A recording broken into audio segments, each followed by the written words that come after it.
бая күндөн бери, мурунку видеодон бери мен тартканга шарт болбой калды. Анткени только түнү айдатып туруп алды менеджерлер.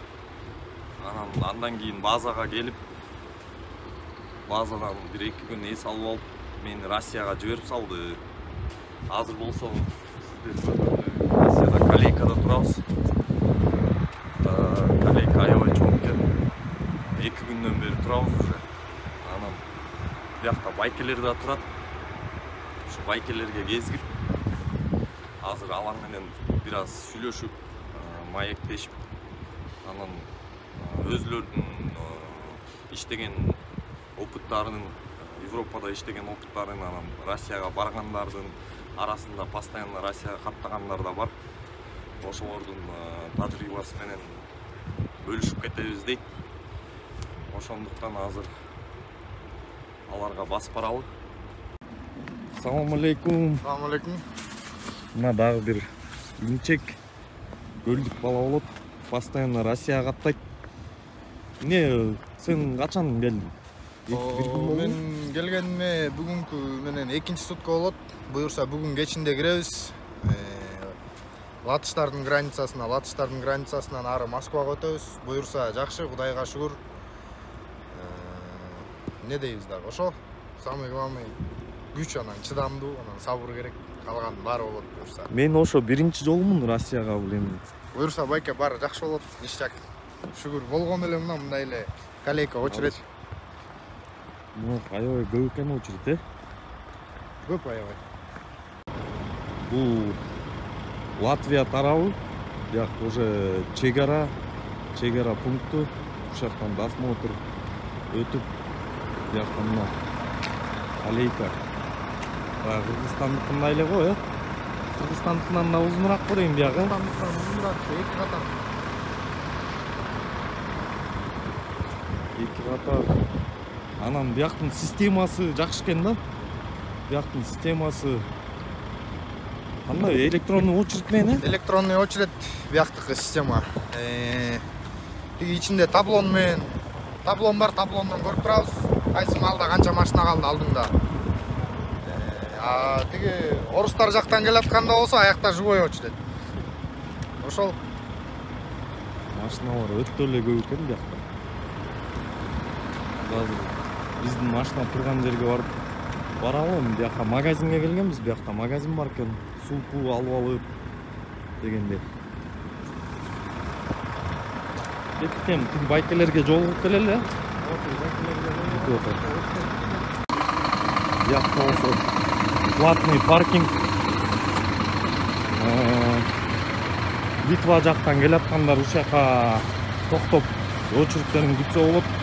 Бирок 10 евро да, 10 евро төлөп кирип калашынча тура берет. Ичинде кафе, туалет, душ бүт бар. Ошондой.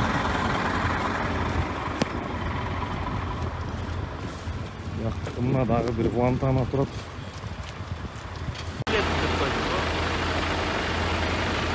жакшыбы анан? Кандай, Москва жактыбы? Силер постоянно каттайсыңар. Биринчи жолу оңой эле экен. Нормально. Силер Вантадан иштейсиңерби? Ооба. Ой. Биз почти 1 жыл болуп калды. Европаны көрүп. Москва суукпу?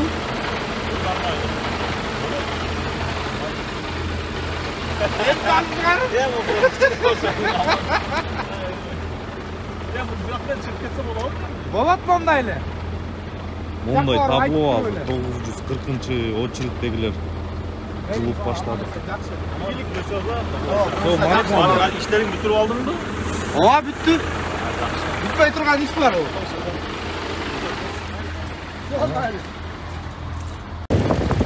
Мен машинамды.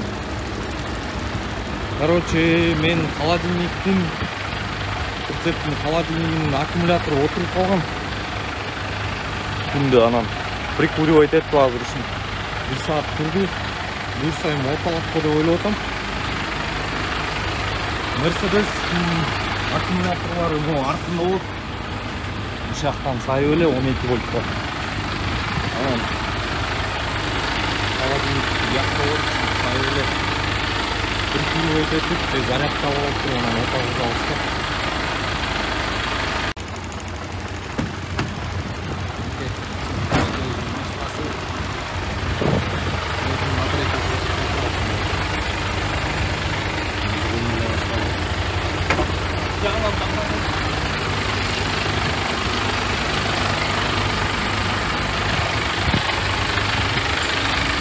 Otağız тұр енді,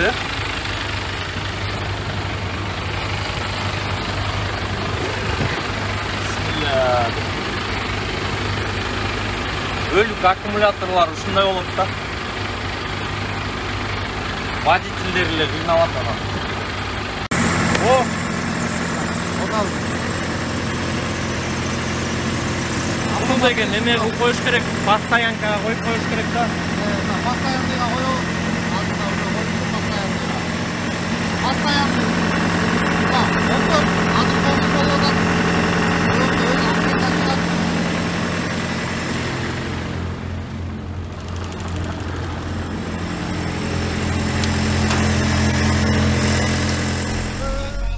Мына туғандар азыр Россияның границасында тұрабыз, груз Россияға алып бартабыз. Буйырса 2 күн болды ғой тұрғанымызға. Бияқта мына қырғыз байкелер менен. Ассаламу алейкум, жигиттер. Мына биз Россияга баратабыз. Даниядан груз алып баратабыз Россияга. Латвиянын менен Россиянын таможнясына келип 2 күндөн бери турабыз. Бүгүн буйруса мен жылам. Менин артыман эртең бүрсүгүнү бул жигиттер жыла баштайт да. Сиз биринчи жолу өтүп бартасыз, Мен Россияга биринчи жолу өтүп баратам да, Европада иштечим да. Анан жиберишти Россияга барып, бир груз апарып келдим. Москвага баратабыз. Барыбыз. 8-7 машина бартабыз. Бияқ байкеда биринчи жолу бартат Россияга. Мен да биринчи жолу баратам. Меники деле ошол груз, Даниядан келаткан груз. Литвадан жүк сүйрөп пирсетти кошуп. Ошол бизде 2 күн болду жатканыбызга. Колейка чоң экен берди. 902 номер бизге. 902 машина болуп өтөбүз. Бир күн жатабыз окшойт. Ошо бизге деле Москвага груз. Бияқ Улук деген бала. Салам алейкумдар, биздики деле ошол. Улук постоянно сен каттайсың, 3 ай болду каттап атканыма. Франциядан келтат груз. Линия российский. Биздин эле европейский линия, бирок Россияга жүрүп атабыз да, Москвага. Нормально, в общем, жакшы келгиле, иштегиле. Күн мен барган сайын 5-тен 6-дан машинаны кош берип атышат менеджерлер. Алып барып, көргөзүп, үйрөтүп келди. Россияга груз көп экен, аябай. Ошол шүгүр иштеп атабыз, келгиле, возможностуңар болсо, иштегиле келип. Жаман эмес, жакшы. Ден соолук болсо, буякта жумуш болот экен да. Оорубай аман эсен жүрсөк эле жакшы болот экен. Жумуштан без проблем турбайт. Машинанын жөнүндө айтып кетпейсиң. Машина мына монда 2017-жылкы, 18-жылкы машиналар менен жүрөбүз. Евро 6 менен жакшы, жылуу, жумшак. Мерседес. Жашоо машинада. Жаман эмес, в общем. Ушинтип буйурса границаны өтүп алып, дальше чогуу кетчи дейбиз, Дальше чогуу барабыз, бияктан Силер- кайра чогуу келебиз кайра. Европа жөнүндө айтып бергилечи. Так, Зарплата, эмне, кандай зарплата, там фирманын эмелери, плюстары, минустары. Эми Европа жөнүндө айтсак, мисалы, Европада иштегенде баягыда булардын европейский, мисалы, жашоосуна көнүш керек экен да. Убагында эс алып, убагында айдап туруш керек да. Өзүңө штраф албаш үчүн ошолорду сакташ керек да. Зарплатасы 2000ге чукул евро алып атабыз. Ошонун тегерегинде. Кээ бирде ашып кетет, кээ бирде жетпей калат. Штраф болуп калат. Скоросту көтөрүп жибересиң, кээ бир жерден 15, 20, 50ге чейин штраф аласың. Евро менен аласың да. Ошол жашообуз машинеде. Бул машинеге да көнүш кыйын болот экен. Башында кыйналып көнө албай ээн жүргөндө анан уже көнүп каласың. Билинбей деле калат да. 1 жыл болду биз ушу Европада иштеп атканыбызга. Жакшы буйруса. Баштадык. Мисалы Европанын жашоосу булар өзлөрү үчүн мисалы мындай арзан эле экен да, биз үчүн баягы кымбат болот да. Эсептеп эметип турасың. Анан дагы эмнени айтып кетсем? Тил жагынан кандай? Тил жагынан англисче билесиңерби? Тил жагынан баягы англисчени катырбайбыз, бирок кичине анча-мынча булдуруп түшүндүрөбүз да. Жүктөгөн керек сөздөрдү эле. Жүктөгөнгө керек сөздөрдү эле билип алсаң эле болду да. Анан бу жерде бир эле мисалы Германияда эле жүрө бербейсиң да. Италияга, Испанияга, Португалияга, Швеция, Данияга бүт жагына бара бересиң. Көбү англис тилде сүйлөшөт, бирок өзлөрүнүн тилинде эметкенге аракет кылышат да. Ошолор өзлөрүнүн тилинде эле бир-эки сөздү үйрөнүп аласың. Амстердамга көп барасың. Голландияга барасың, Бельгияга барасың. Европаны полный аралайсың.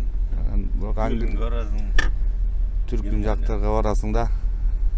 Италияга барсаң, мисалы, алар ток эле өзлөрүнүн тилинде эле сүйлө деп айтат да. Анан бир-эки тилдерди сөздөрдү үйрөнүп аласың, оңой эле, көнүп да каласың. Азыр мына биринчи жолу Россияга баратабыз. Москвага баратабыз, ошондо бир көрүп алалы депчи. Мына баарыбыз бир фирмада иштейбиз. Бияка Асылбек байке фирманын эмеси боюнча, условиялары боюнча айтып кетпейсизби? Фирманын условиялары. Жаман жактары, жакпаган жерлери, жаккан жерлери. Фирманын условиясы эмне? Мен деле ушу 1 жыл болот, Кудай буйрса келип иштеп атканыма. Фирманын условиясы карап турсаң, бөлөк фирмаларга караганда намного эле бир аз жакшыраак эле да. Көп кыйнабайт, Көп кыйнабайт. Когда как да? Расход, солярка, расход деги буларды көп меолор бербейт, эзептей бербейт да бизде Лантанада.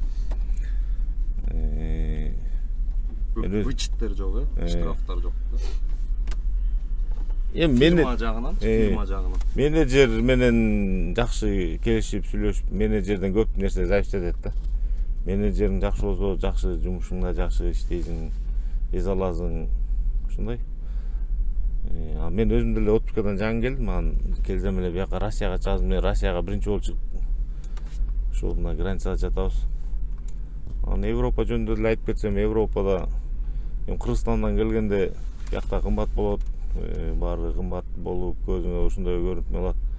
Бирок азыр карап турсам, мына мен Кыргызстандан келдим, Кыргызстанда эле Европанын баасы болуп калды продуктлар. Мен кечен жакында эле келдим го. Бизде бүттү кымбаттады. Продукты бүт европейский эле баа болуп калды да. Европада ошондой баа бар, бирок ошондой айлыгы бар. Бизде андай эме жок. Продукттун бүт кымбат, бизде андай условия айлык жок. Элдер эптеп өзү менен өзү жашап атат да. Өкмөт бизге эчтеке карабайт. Ушуну айтып кетким келет да мен. Кыргыздар эптеп эле жашап атат бири-бири менен эле, өздөрү менен өздөрү. Өкмөт эчтеке караган жок. Хотя биякта кымбатчылык болсо да ошондой айлык төлөйт. Ошол фирмага бизге келе тургандар, желание бар, келем дегендер болсо байланышкыла, келгиле, иштегиле. Каналга катталгыла деп койсоң. Каналга катталгыла. Экранды басып койгула дейби? Жанагы мындай эме боюнча, бияк эми ответственность боюнча айтпачы. Ответственность болгондо жоопкерчилик. ар бир водитель өзүнүн жумушуна жоопкерчилик алыш керек. Биринчи очередь жумушту серьез караш керек. Жүктөдүңбү, конкретно жүктө алып бар аманы сен жеткирип, түшүрүп, ошол да биринчи очередь. Анан кийин жанагындай отдыхтар бар бизде. 24 саат, 45 саат выходнойлор, ошол кезде анан өзүң каалаганыңдай уктап эс алып кааласаң ары бери гулай этет. Жумуш убагында ары бери эң баштанган балдар деле бар бизде, жок эмес. Ары бери мындай жумушка көңүл бурбай басып кеткендер бар. Анча мынча майрамдап алгандар деле болот. Так что жумушка биринчи караш керек, эң биринчи очеред. Бул бияк Европада менталитет башка. Кыргыздарда эмес, биздей баягы учурашып ассаламу алейкум деп койгон жок биякта. Булардын понятиясы ошол. Биринчи очеред так жумушка, кагазга баарына так болсоң, анан булар дагы сага уже ишенип, кээде эс алгың келген кезде сурансаң, булар деле эс алуу берет дагы отдельно. Менежериң менен сүйлөшүп, баары тил табышсаң. Ошо биринчи очеред жумушка серьез караш керек. Келгенде коркпой, үркпөй келгиле дагы жумуш жагына серьез карагыла. Өзүңөргө тың болсоңор, калганы акырындан өз орду менен келет.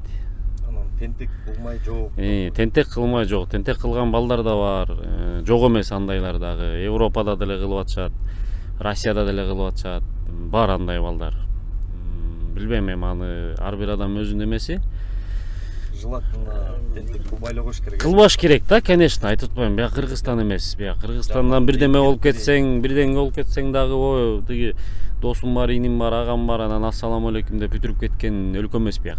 Бияк сразу эле биринчи очеред законго таяп туруп, салганда да миңдеп штраф салып туруп, визаңды ары бери бат эле тазалашат да айдай бет, депорт кылып ийишет, камап коюшат. Ошон үчүн жумушка биринчи карап койсоңор, калганы өз орду менен кете берет. Туура да, Туура да, конечно. Ушунча келгенден иштеш керек.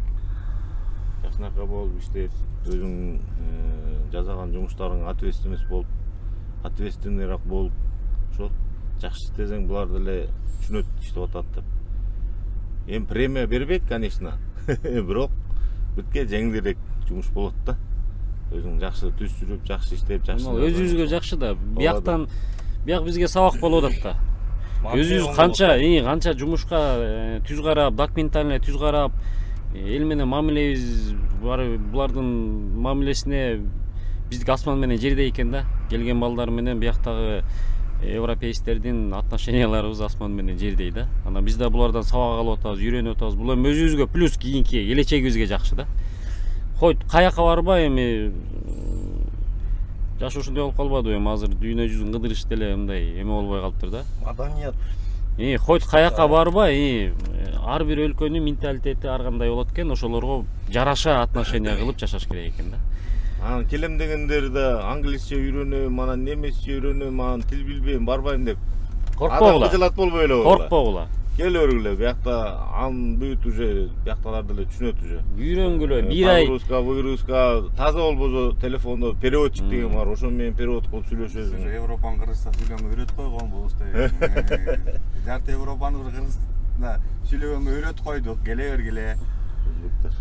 Жок, серьезно карап келем десеңер, эми бир ай ары бери эле өтүп кетет. Кыргызстандан билинбей жүрүп эле бир ай өтүп кетет. Ошо бир айдын ичинде деле барып курстарга жазылып окуп алсаңар, ал өзүңөргө плюс, кыйналбайсыңар. Англис тилин билген балдар кыйналбай жакшы жүрөт.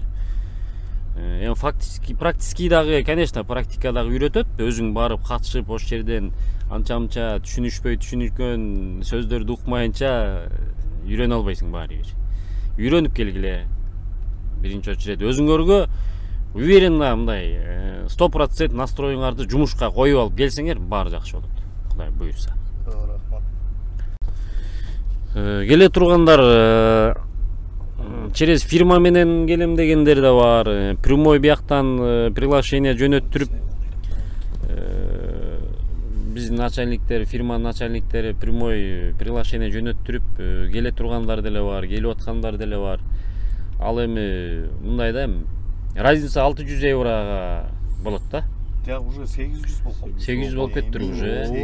800. Өзүңөр бияктан приглашение алып, чуркап, өзүңөр бүт документтин баарын бүтүрүп, Алматыга визага барып, өткөрүп, баарын бүтүрөм десеңер, ошо 600-800 евро эконом болосуз, кыласыңар. Если через фирма болсо, фирма рулетет коет, буну алып кел, тигин алып кел дейт, ошонун баарын алып барып бересиңер, визага очеред алып беришет. Айткан числоону коюп беришет, ошол күнү барып эле Алматыга тапшырасыңар. Анан бир 10 күндө, 12 күндө келет. Ошо фирманын тааныштары бар экен, алар тияктан алдырып берет. Бишкектен эле ала аласыңар эмеңерди, визаңарды. Өзүм бүтүрөм, өзүм тың увереннамын, документти өзүм бүтүрүп алам дегендер болсо, бияктан деле приглашение алып барып бүтүрүп келсеңер болот. Аны мен түшүндүрүп берем кандай. Ооба, если сомнение боло турган болсоңор, анда бизди жиберген фирмага барсаңар, фирма алдабайт экен. Мына баарыбыз кыргыздын баары ушу кыргыз эмес, орустарды иштеп жүрөт, өзбектерди иштеп жүрөт. Анан шартыңарга карагыла да. Разница ошо 600-800 евро экономить этем десеңер, өзүңөр келгиле. Не жалко десеңер, анда через фирма келгиле. Ошо. Силер мнениеңарды айтып кетпейсиңер. Мен фирма. Силер каршысыңар. Мен фирмасы жок эле келгем да. Мага бир бала. Түшүндүрүп берилечи, ошол боюнча көп суроо болуп атат аябай. Алмас деген бала жардам берген да. Ошол жардам берип визага тиги нелер барын ошол жардам берип, ошол жөнөкөй мен. Фирмага мен алган эмесмин. Ошол өзүм эле келгем. Өзүм келгенде тиги Алмас көп нерсени ошол бүтүрүп берген да, Алмас деген бала. Өзүм мурун келип иштеп кеткен бала.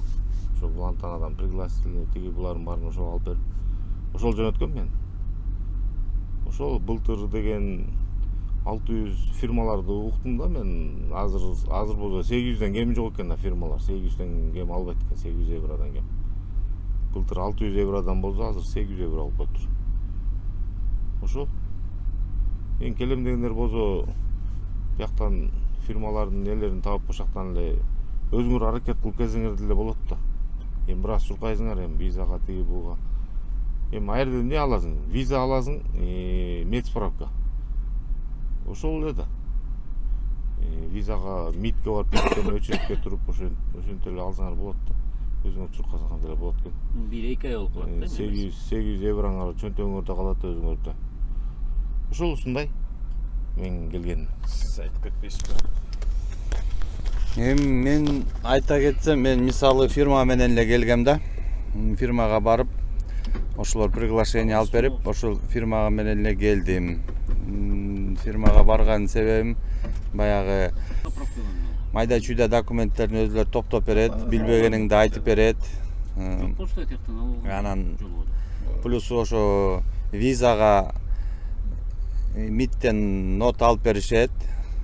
Азыр болбой калды да. Ошол кезде ошол кезде ошондой эле. Азыр ошо мен деле угуп атам, ошо 800кө көтөрүштүр услугаларын депчи. Эми азыр эң оңой жолдор эми баягы самолет менен эле барып келиш керек да. Бирок эми баягы келиш үчүн эми любой жерде расход кылыш керек да. Эми ал көпкө күтпөй, эми ошо приглашениени бияктан десеңер, ошо через фирма эле келгениңер оң болот да. Ал расходуңарды бу жерде мисалы 1 айлык менен чыгарып аласыңар. Бирок бул ишеничтүү болот да фирмачы. Мисалы алар страховкаларын да берет. Бияка келип бирдеме болуп кетсең, ушу фирма булар менен байланышы бар. Алар звонить этип сүйлөшүп турат бири-бири менен. Не, бутту кетип атасыңарбы? Ооба, мен очередим келди, таможняга кире турган 2 күн күтүп жаттым. Мына азыр буйруса мына кирип баратам. Ошолдой жигиттер эмени көрүп чыгалып. Жакшы угулбайт азыр. Ак жол анда, ак жол.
Давай, давай.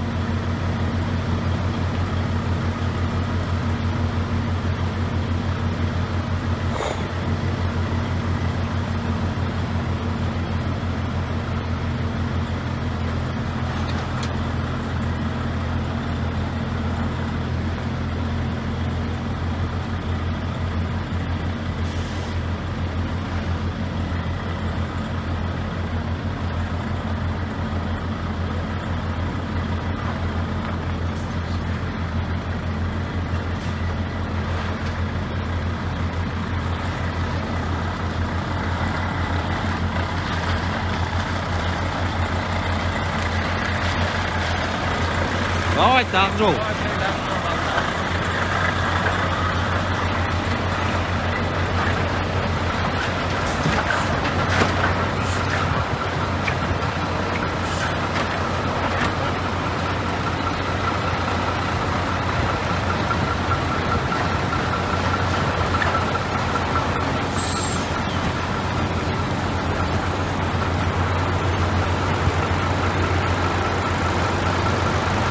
Тест драйв ошол жаңы келгенде эле фирмага келгенден кийин ковидке барып тест неме тапшырдык.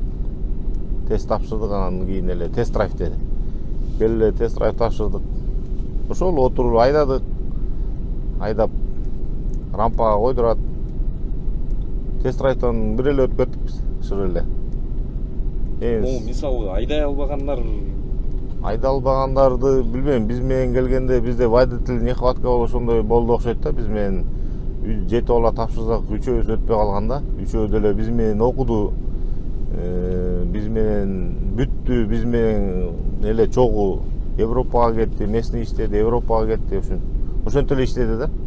Бизде аларды тест драйвдан өтпөй калгандарды эчтеке эме болгон жок. Кетесиңер тиги бу деп эчтеке окутту биз менен эле.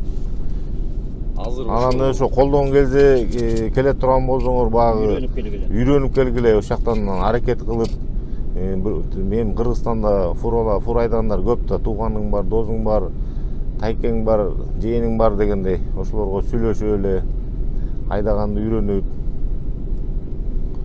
ориентир алгыла да, эң самый главный эле арт көргөндү үйрөнүш керек да.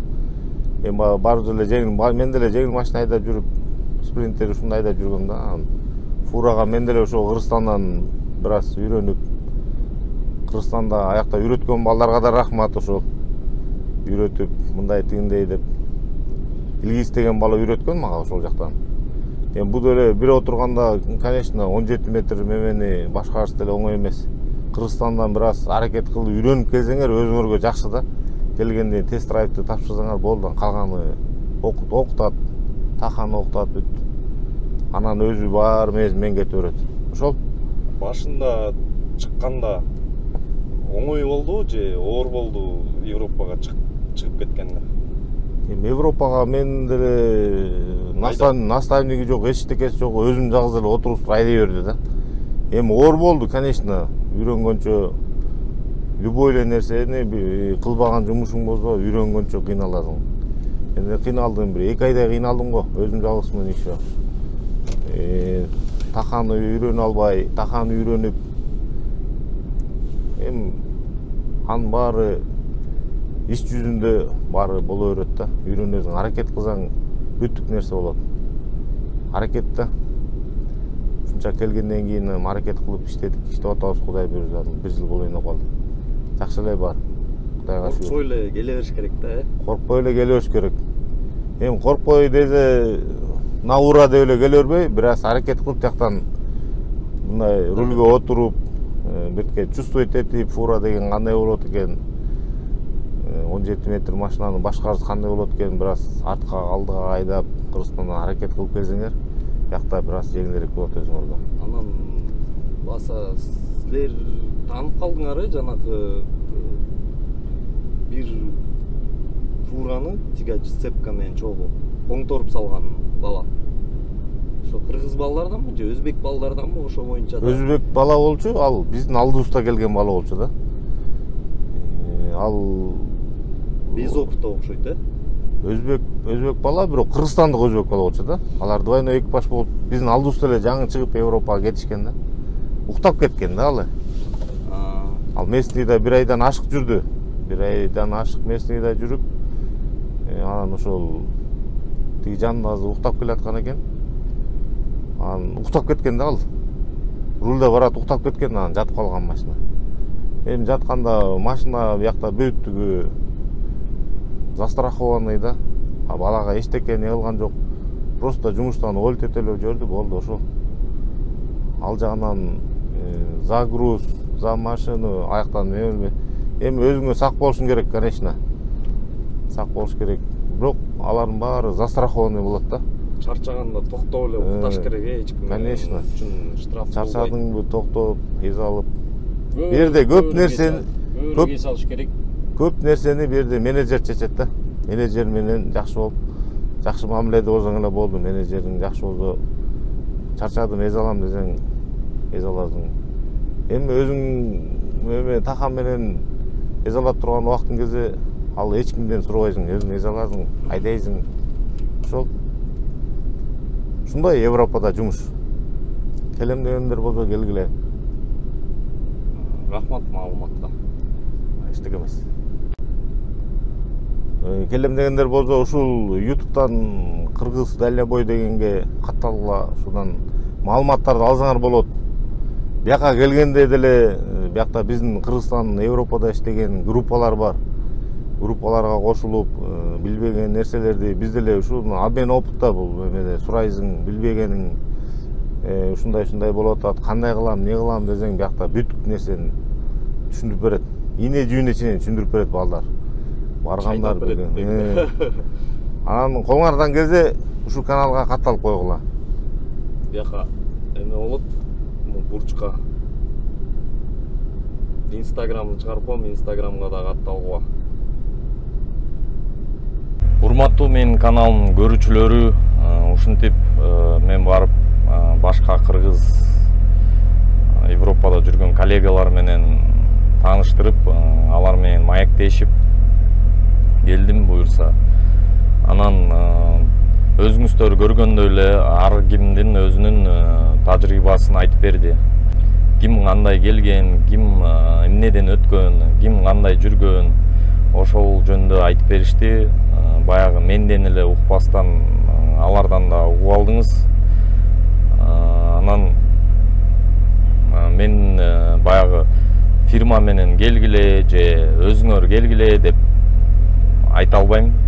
Бул ар бир адам өзүнүн мүмкүнчүлүгүнөн биринчиден, экинчиден өзү келем деген баягы уверенный кишилер өзү деле келе алат. Документ менен чуркагым келбейт же түшүнбөйм дегендер фирмага кайрылсаңар болот да. Мен эки тарапка тең тартпайм. Анткени ар бирөөнүн өзүнүн каалоосу бар. Кандай кааласаңар ошондой келесиздер. Өз күч менен келем деген боюнча мен видео даярдап атам. Баягы жакшы кылып даярдайын деп ошону азыр ошого кичине убакыт көбүрөөк кетип атат. 100% сиз түшүнгөндөй кылып даярдап атам да. Ошондуктан кичине сабыр кылып туруңуздар. Комментарийлерге вопростор келип атат, кантип барсак болот деп. Анан азыр кичине комментарийлер да көбөйүп баштады. Катталганыңыздарга рахмат.